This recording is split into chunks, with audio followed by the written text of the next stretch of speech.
Welcome home. I'm Dr.Thema, a minister, licensed psychologist, and sacred artist. And this is Homecoming, a podcast to facilitate your journey home to yourself. While I will provide weekly inspiration and mental health tips, this podcast is not the same as personalized therapy. I'm so excited you're on the journey. If you want to request specific topics or to submit a poem for me to read on the podcast, email me at homecomingpodcast@gmail.com. Also, to build our community, don't forget to like, subscribe, and share. Let's begin. Welcome home, Cojourners. I'm glad you're here for another episode, and I'm excited we have a poem submission on this week. And this poem is from An Lee. And An Lee is studying to become a Dharma teacher and also has interest in applying for counseling psychology master's programs. And so I love that integration of spirituality and psychology. An Lee's poem is entitled, I Am From. I am from the North and the South. I am from displacement many times over. I am from traumas misunderstood and denied. I am from thousands of years of colonization. I am from generations of women defying unjust rules. I am from power unclaimed. I am from root pain unexplored. I am from abuses tolerated and enabled. I am from the tropical jungles and millions of lives destroyed by millions of tons of bombs and Agent Orange. I am from generations of Vietnamese taking on giant foreign invaders. I am from survivors of violence and wars. I am from the breathtaking beauty of the Nine-Dragon River. I am from the abundance of love and blessings. I am from sweet lullabies under coconut tree lines. I am from fish sauce and lotus flowers.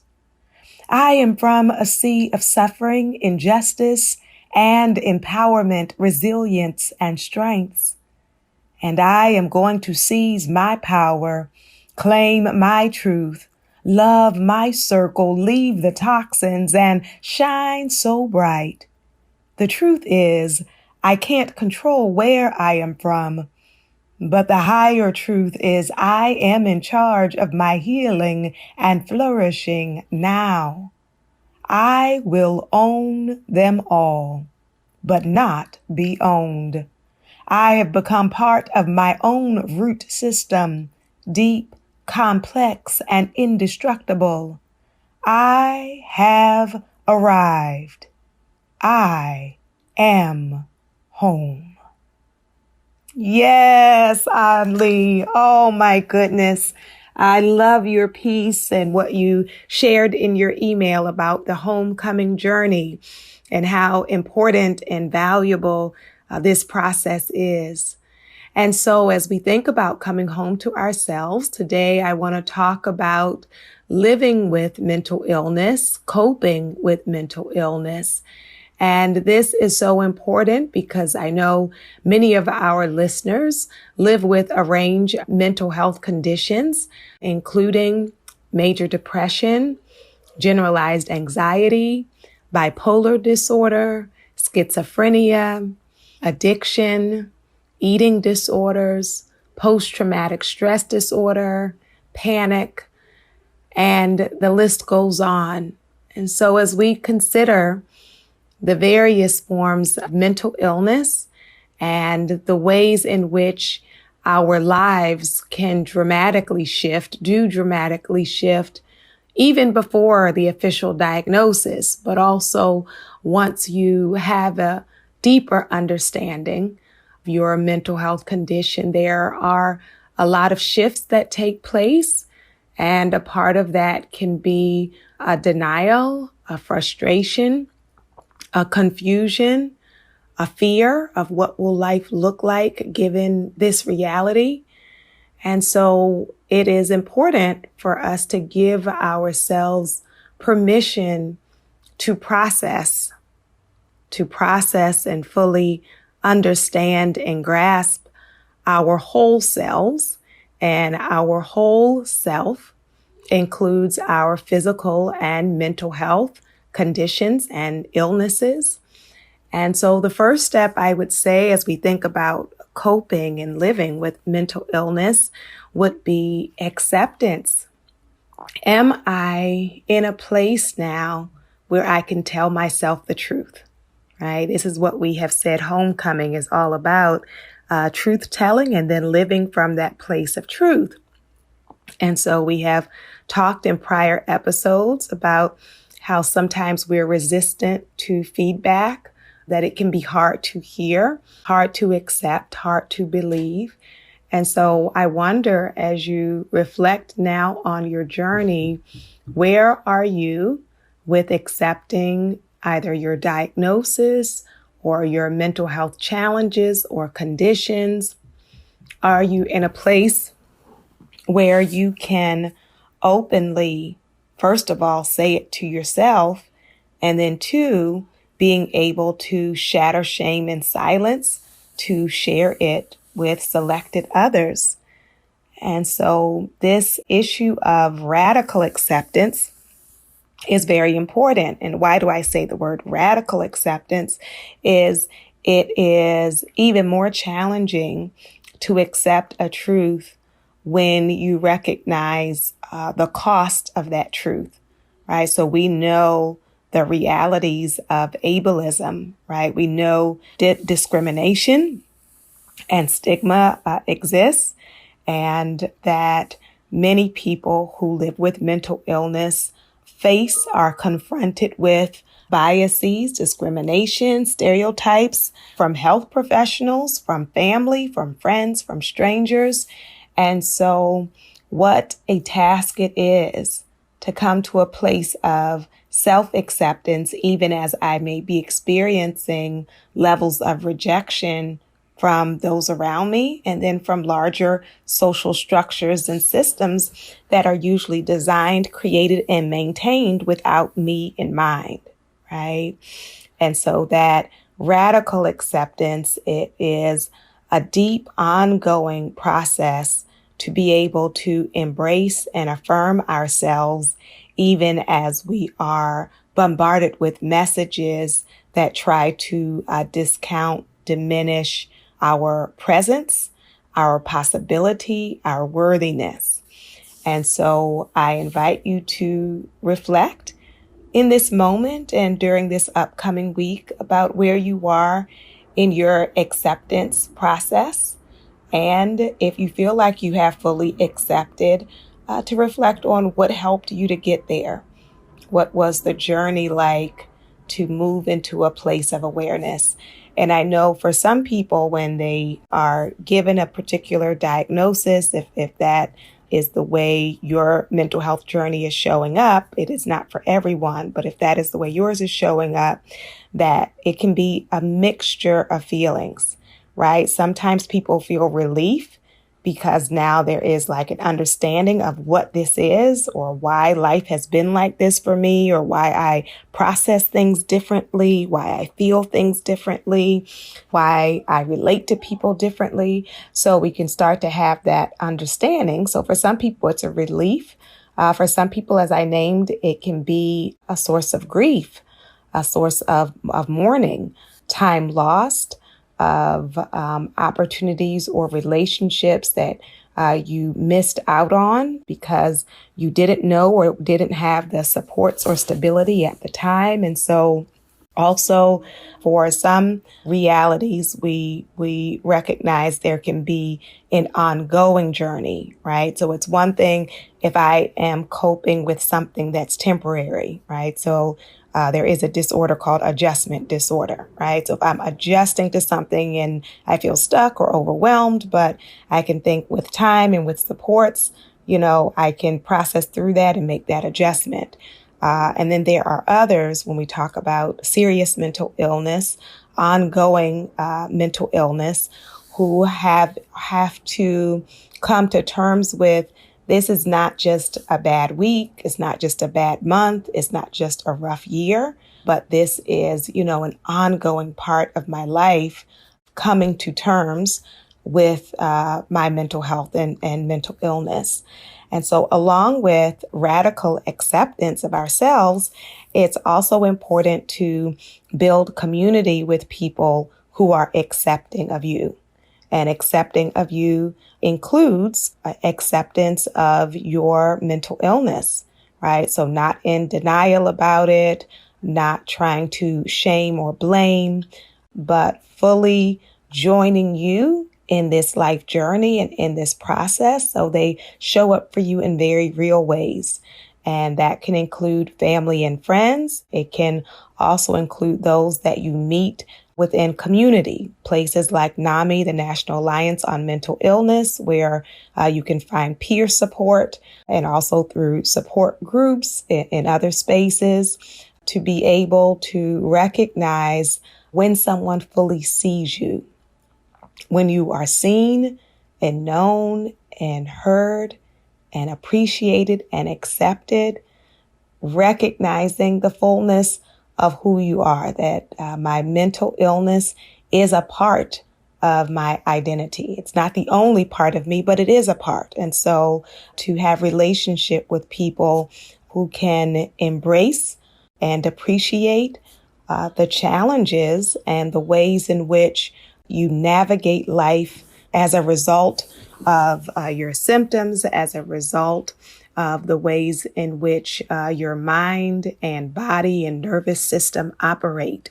And so along with self-acceptance and a community of support and acceptance, it's also important to consider treatment. That if I am actually accepting the reality of mental illness, then am I being open to and consistent with the best interventions for me, right? And for each person that will vary.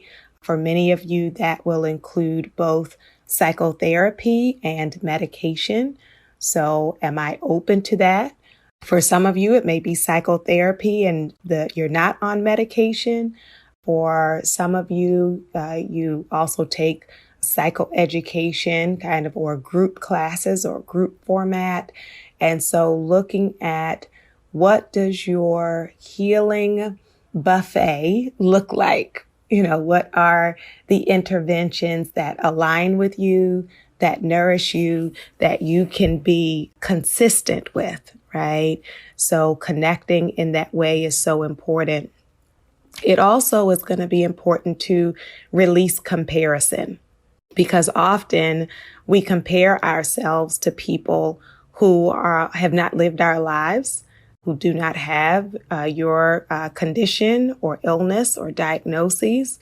And so it's a false comparison to say, you know, well, they completed that task in that amount of time.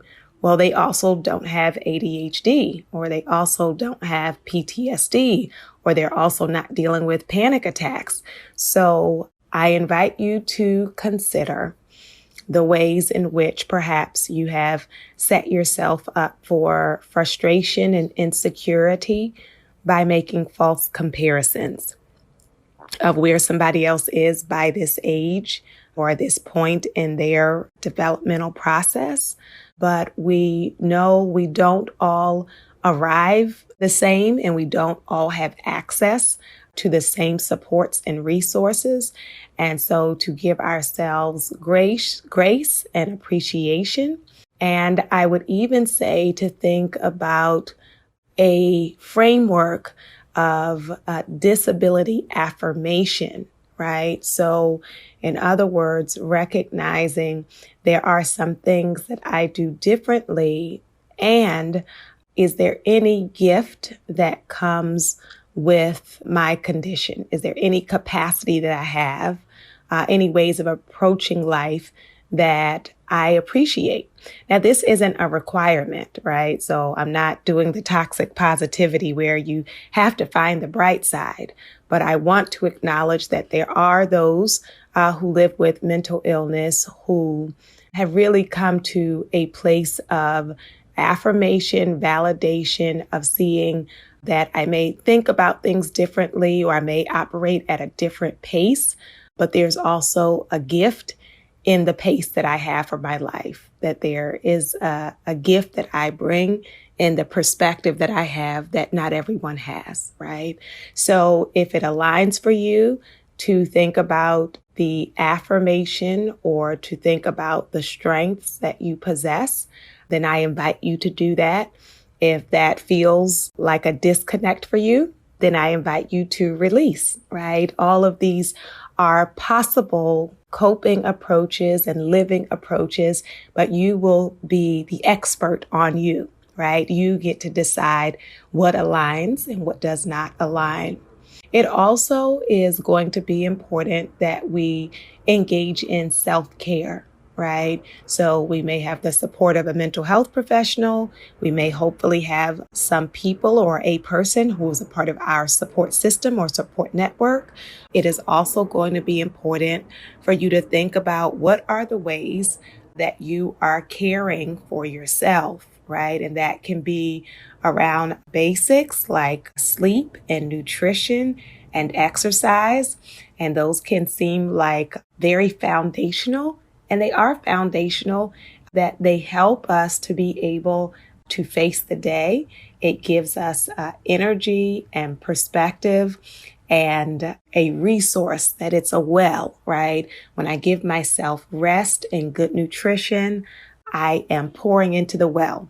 When I get moving physically, I am pouring into the well so that when the distress shows up, when the anxiety shows up, I have something in the well, so I'm not operating on empty.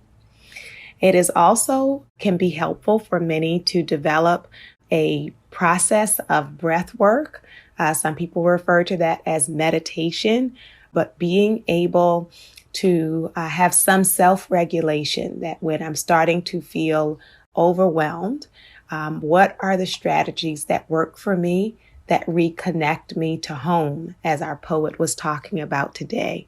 And so for many of us, a way to get grounded or centered or reconnected is by taking what we call here sacred pause, taking time to just center in on my breathing, paying attention to my body, where I might be holding tension, and if I can invite relaxation or ease into my back, if I can invite ease into my stomach, if I can invite ease even around my jawline and my fists, around my eyes and forehead.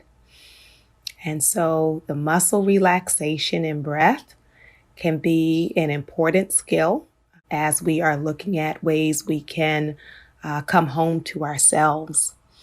Another strategy is from DBT, and that is operating in opposition to your emotions, right? So often if you learn yourself well, then you can know if I'm feeling insecure or if I'm feeling anxious or if I'm feeling depressed, that I often know that I do these things which don't serve me, right? So for example, when I'm feeling overwhelmed, I might isolate myself. And then I find that when I isolate myself, I end up going deeper into a hole, right? So even though I feel like isolating myself, I'm going to do the opposite, right? I'm going to reach out, right? I'm going to text someone. I'm going to call someone. I'm going to schedule a therapy session. I'm going to pick up the phone when this person calls.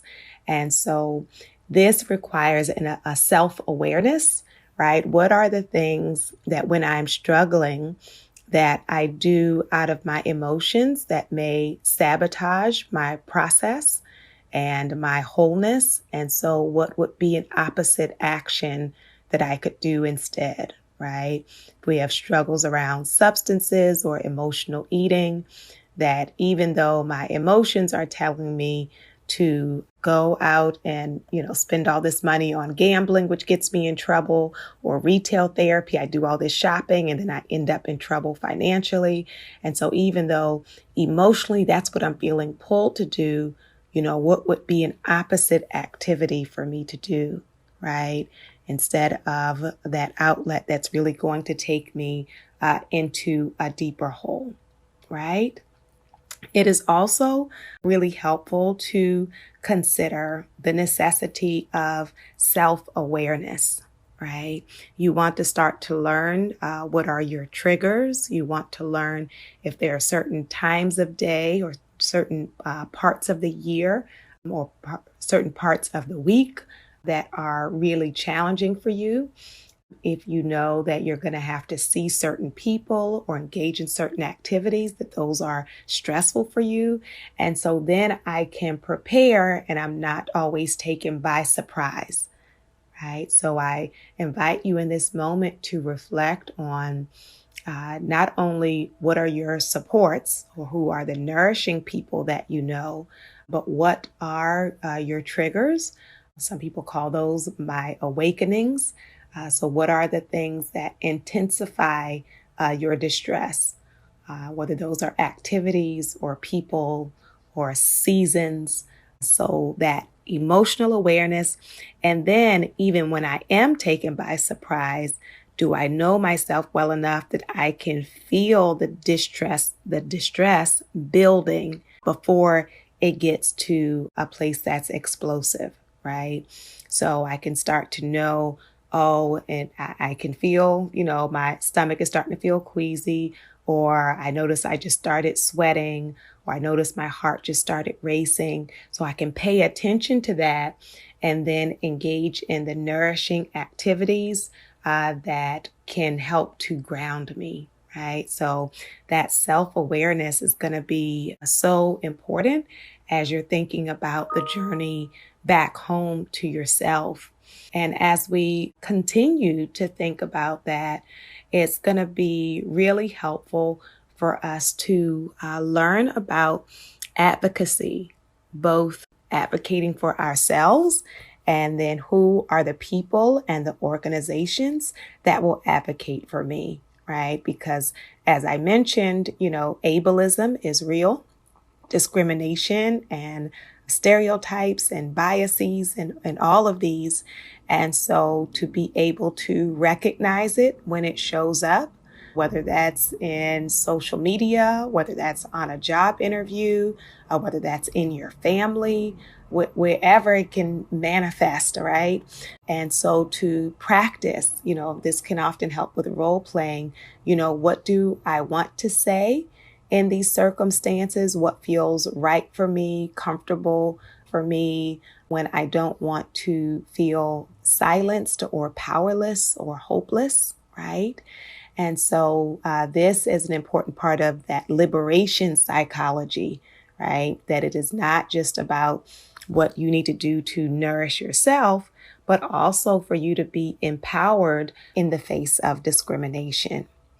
I want to also name, when I mention the part about grieving, that it is important to give ourselves compassion and forgiveness for the cost, things we said or did resulting from or related to our mental illness. And so one of you wrote to me about that reality of having lost relationships as a result of things that were done connected to being mentally ill. And so I know that can be a really hard one, especially when the cost is permanent, right? Meaning that this person either doesn't want to be your friend anymore or doesn't want to date you anymore, or a family member who has decided they don't want to be in relationship or communication with you as a result of what you did during that season. And so I invite us, along with recognizing the pain of it, to give ourselves permission to acknowledge it, to both acknowledge what was done, what we did, and also acknowledge the pain of the cost, because it's a heavy cost when people have decided, that they're done with you, right? That's a heavy cost. And what we can do in the aftermath of that is look at what is, if any, lesson I can pull out of the wound, right? And so because I don't want to ruin a relationship in that same way in the future, what can I do if I start to see that dynamic happening? How can I handle circumstances or situations differently during that time? Was I utilizing my resources and what was going on around me and within me so that I can be intentional in my planning going forward so I reduce the likelihood of engaging in those ways, right? And it also is going to be important if you are in therapy to talk with a therapist about specifically what happened and how you can try to prevent that in the future in very concrete ways. And so for each of you, that will look differently based on what the actions or words were, what the dynamic was in that particular relationship, and your particular mental illness. And so I encourage you to, work with a therapist around that, and then be willing to give yourself permission to go forward, because sometimes we spend all of our lives looking back and being stuck in regret or trying to convince one specific person to give us another opportunity. And along with our acceptance of ourselves, we also have to accept other people's boundaries. And so if this person has set up a boundary, instead of me trying to convince them otherwise, what will it mean for me to accept what they have shared? And hopefully I have shared my remorse if you are in a place of remorse.